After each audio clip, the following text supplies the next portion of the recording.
Hello, എൻ്റെ പേര് അഭിനവ്. നമ്മൾ 9ാം ക്ലാസ് ഫിസിക്സാണ് സാധാരണ ഇതുവരെ ചെയ്തു വന്നൊക്കെ ഒരുവിധപ്പെട്ട എല്ലാ വീഡിയോയും ഫിസിക്സുമായിട്ട് ബന്ധപ്പെട്ടതാണ്. ഈ പ്രാവശ്യം കെമിസ്ട്രിയിലെ വീഡിയോ ആണ് നോക്കാൻ വേണ്ടി പോകുന്നത്. കെമിസ്ട്രിയിലെ വിലയിരുത്താം ചാപ്റ്റർ 1 വിലയിരുത്താം എന്നുള്ള ഭാഗം. ഇത് കെമിസ്ട്രി നോക്കാൻ വേണ്ടിയിട്ട് ഉണ്ടായത് എന്താണെന്ന് വെച്ചാൽ, കഴിഞ്ഞ ഒരു ഫിസിക്സിൻ്റെ വീഡിയോൻ്റെ അടിയിൽ 9th സ്റ്റാൻഡേർഡിലെ കെമിസ്ട്രിയും കൂടെ ചെയ്യാവോ എന്നും ചോദിച്ചിട്ട് ഒരു കമൻറ്റ് കണ്ടു. അപ്പോൾ അതുകൊണ്ടാണ് നമ്മളിത് ചെയ്യാമെന്ന് തീരുമാനിച്ചിട്ടുള്ളത്. ശരി, വിലയിരുത്താമാണ് ഡിസ്കസ് ചെയ്യുന്നത്. മലയാളം മീഡിയമാണ് വിലയിരുത്താം. ഒന്നാമത്തെ ചോദ്യം ഇങ്ങനെയാണ്. കാഥോഡ് രശ്മികളുമായി ബന്ധപ്പെട്ട ചില പരീക്ഷണങ്ങളുടെ നിരീക്ഷണങ്ങൾ നൽകിയിരിക്കുന്നു. ഓരോ നിരീക്ഷണത്തിൻ്റെയും അനുമാനം എഴുതുക എന്നുള്ളതാണ്. അപ്പോൾ ഒന്നാമത്തെ പോയിന്റ് നോക്ക്. കാഥോഡ് രശ്മികളുടെ പാതയിൽ വെച്ച നേർത്ത ഇതളുകളുള്ള ചക്രം കറങ്ങുന്നു. അങ്ങനെ കറങ്ങുമ്പോൾ നമുക്ക് എന്ത് മനസ്സിലാക്കാം എന്നുള്ളതാണ് ഒന്നാമതായിട്ട് ചോദിച്ചിട്ടുള്ളത്. ഇങ്ങനെ കറങ്ങുമ്പോൾ നമുക്ക് മനസ്സിലാവുന്ന കാര്യം എന്ന് പറയുന്നത് അതിന് മാസ് ഉണ്ട് എന്നുള്ളതാണ്. രശ്മികൾക്ക് മാസ് ഉണ്ട് എന്നുള്ള കാര്യം മനസ്സിലാക്കാൻ വേണ്ടി പറ്റും. ഇനി കാഥോഡ് രശ്മികളുടെ പാതയിൽ ഒരു വസ്തു വെച്ച് കഴിഞ്ഞാൽ അതിന് നിഴലുണ്ടാകുന്നു എന്ന് പറയുന്നു രണ്ടാമത്തെ ബി പോയിൻ്റായിട്ട്. അങ്ങനെയാണെങ്കിൽ നമുക്ക് മനസ്സിലാവുന്ന കാര്യം എന്താണെന്ന് ചോദിച്ചു കഴിഞ്ഞാൽ, ഇത് സഞ്ചരിക്കുന്നത്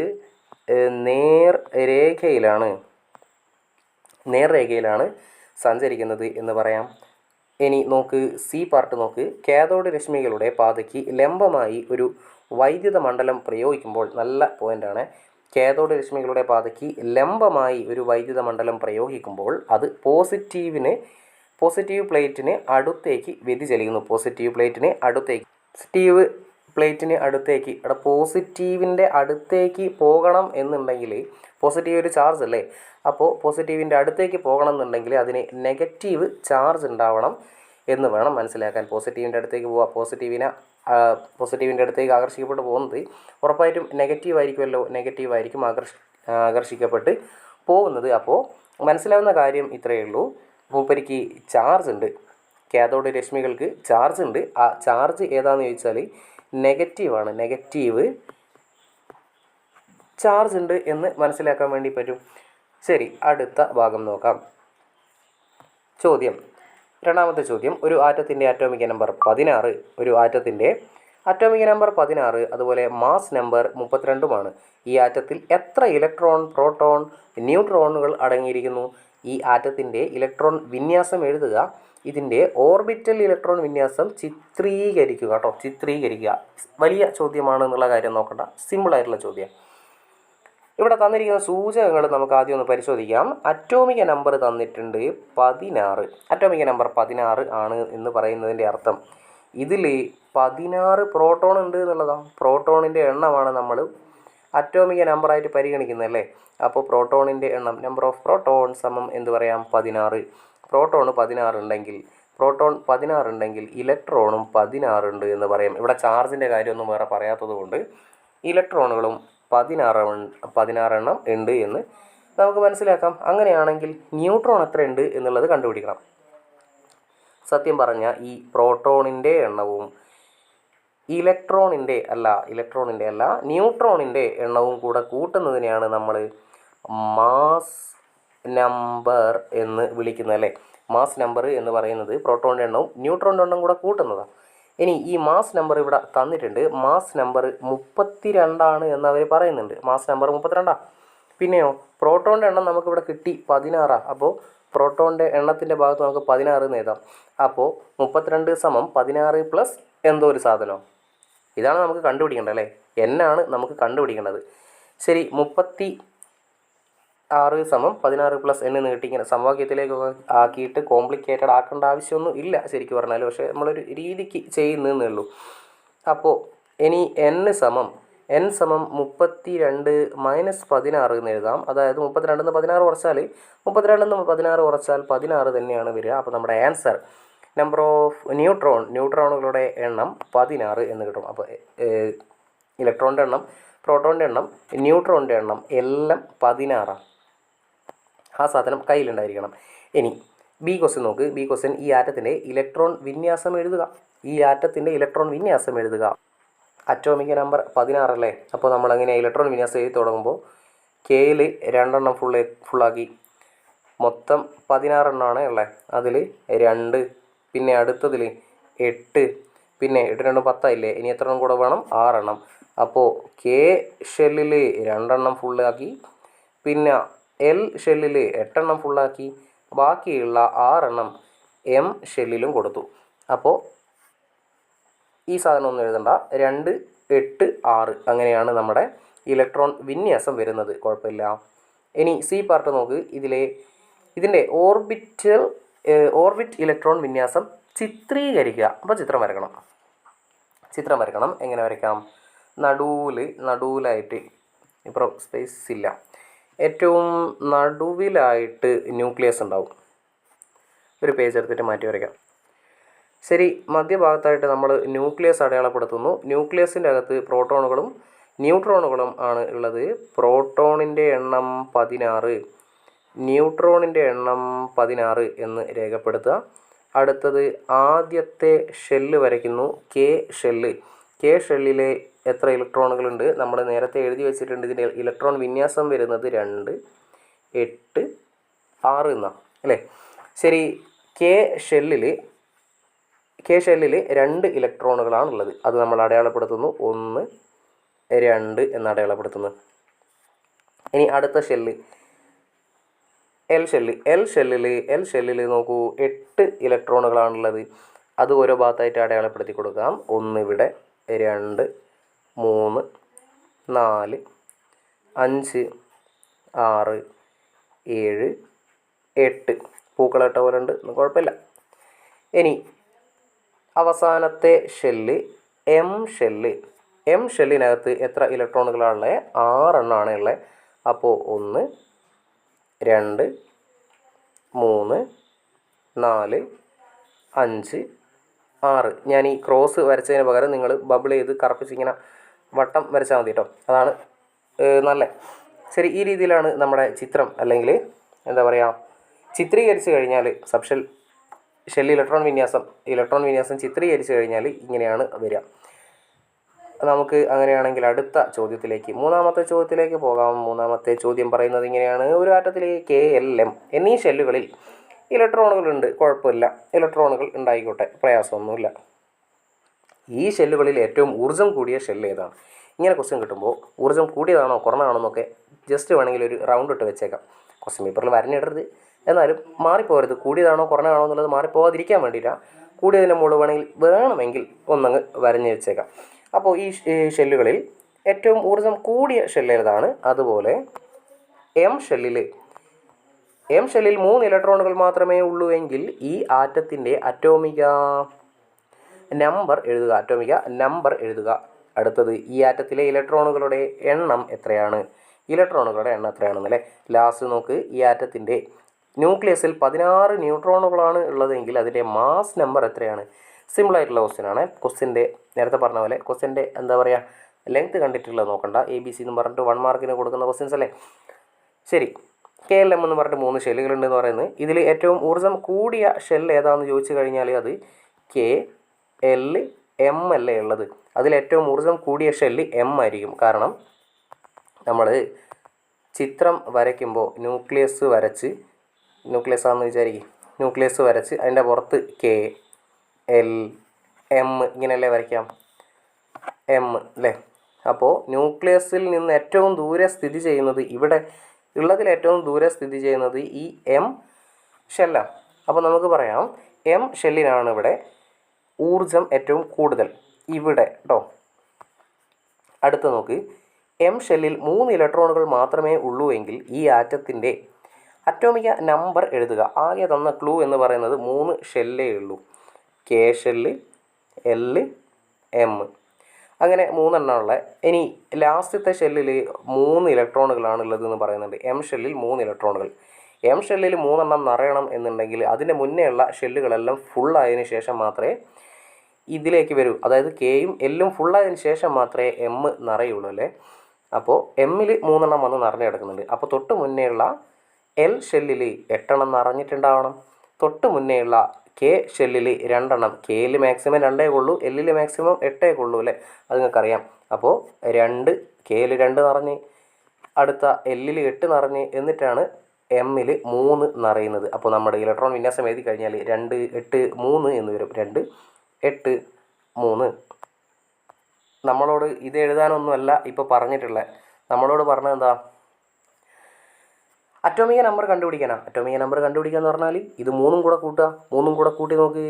8ഉം 2ഉം 10ഉം 3ഉം 13. അപ്പോൾ 13 നമ്മുടെ അറ്റോമിക നമ്പറായിട്ട് വരുന്നത്. അറ്റോമിക നമ്പർ 13.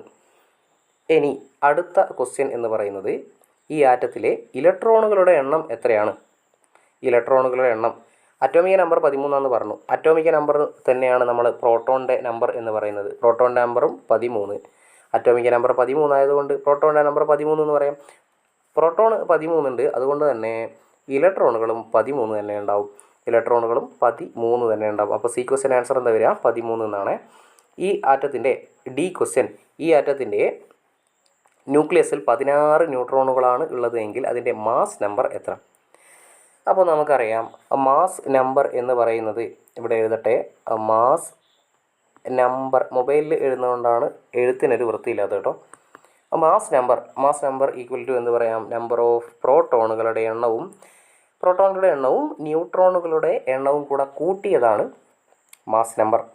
ശരി, ഇനി ഈ ആറ്റത്തിൻ്റെ ന്യൂക്ലിയസിൽ 16 ന്യൂട്രോണുകളുണ്ട് എന്ന് ഇവർ പറയുന്നു. അപ്പോൾ ന്യൂട്രോണുകളുടെ എണ്ണത്തിൻ്റെ സ്ഥാനത്ത് n എന്നുള്ള മാച്ചിട്ടുണ്ട് അല്ലേ, താഴെ എഴുതിയാലും മതി കേട്ടോ. n അല്ലേ, ഇങ്ങനെ എഴുതാം. താഴെ നമുക്ക് എന്ത് എഴുതാം? പ്രോട്ടോണിൻ്റെ നമ്പർ നമുക്കറിയാം. പ്രോട്ടോണിൻ്റെ നമ്മൾ കണ്ടുപിടിച്ചല്ലോ അറ്റോമിക നമ്പർ 16 എന്നുള്ള കാര്യം. അതുകൊണ്ട് തന്നെ പ്രോട്ടോണിൻ്റെ നമ്പറും 16 തന്നെയായിരിക്കും. പി എന്ന് എഴുതിയെടുത്തിൽ ഇനി 16 എന്ന് എഴുതാം. ന്യൂട്രോണിൻ്റെ നമ്പർ ഇവിടെ ഇവർ തന്നിട്ടുണ്ട്. 16 ന്യൂട്രോണുകളാണ് ഉള്ളത്. അപ്പോൾ ന്യൂട്രോണിന് പകരവും 16 എന്ന് തന്നെ എഴുതാം. 16 കൂടെ കൂട്ടി 32 ആയിരിക്കും ഇവരുടെ ഈ ചങ്ങായിൻ്റെ. ചെറിയ ഒരു കുഞ്ഞ് മിസ്റ്റേക്ക് വരുത്തിയിട്ടുണ്ട്, കാണിച്ചു തരാം. പ്രോട്ടോണിൻ്റെ നമ്പർ, അറ്റോമിക നമ്പർ നമുക്ക് നേരത്തെ കിട്ടിയത് 2, 8, 2ഉം 8ഉം 3ഉം കൂടെ കൂട്ടി 13 എന്നല്ലേ കിട്ടിയത്. അപ്പോൾ അറ്റോമിക് നമ്പർ 13 എന്നാണ് കിട്ടിയത്. അപ്പോൾ പ്രോട്ടോണിൻ്റെ എണ്ണം 13. പ്രോട്ടോണിൻ്റെ എണ്ണം 13. അപ്പോൾ 16ഉം 13ഉം കൂടെ കൂട്ടണ്ടേ.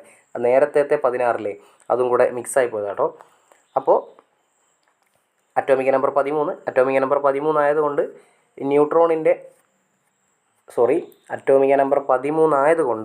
പ്രോട്ടോണിൻ്റെ എണ്ണവും 13, അതുപോലെ ഇലക്ട്രോണിൻ്റെ എണ്ണം 13.